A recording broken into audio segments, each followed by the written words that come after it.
Hi mga kauni, for today's vlog nga guys, ang ituturo ko sa inyo is paano mag-arrange or mag-customize ng inyong navigation bar sa inyong Facebook. Yung nasa TikTok, di ba may nakalagay doon na friend request, video, market, or yung profile, o kaya professional dashboard.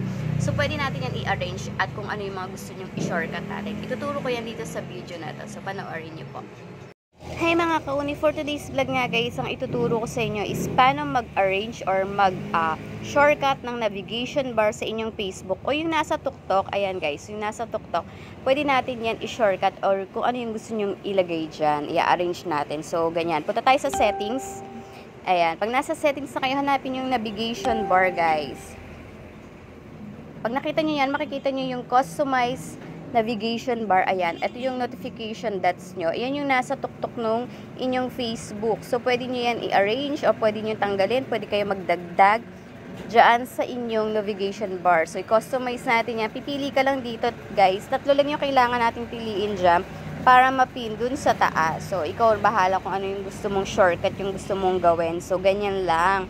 So, para hindi na tayo nahihirapan pumunta dun sa mga gusto natin. Kung gusto natin manood ng video, dun sa video sa taas, dun na kayo pupunta or dun nyo na lang i-click, diba? So, hindi ka na mahihirapan na mag-search pa. Kasi pwede nyo yung i-pin at pwede natin yung i-arrange. So, diba, ganun lang kasimple. Well, lahat, pero 3 pins lang yung kailangan natin dyan, guys. So, isipin mo kung ano yung gusto mong ilagay sa taas para hindi ka na mahirapan hanapin. So, yan, ganyan lang. And try na natin ilagay yan dito sa taas. Ako pinipilit ko siyang 4, so hindi pala po pwede. So ayan, pag nilagay na, tingnan natin guys, ayan yung nandun sa taas ko ngayon. So ayan yung titingnan natin kung na-arrange ba natin. Ayan guys, yung nasa totok, diba?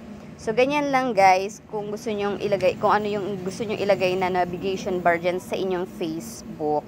Super dali, diba? Tsaka hindi ka na mahihirapan hanapin yung friend request mo kasi ni-arrange mo na, nandun na sa taas, dun ka na lang, i-click mo na lang kung gusto mo manood ng video, meron din. So, ako nilagay ko guys, friend request, at saka yung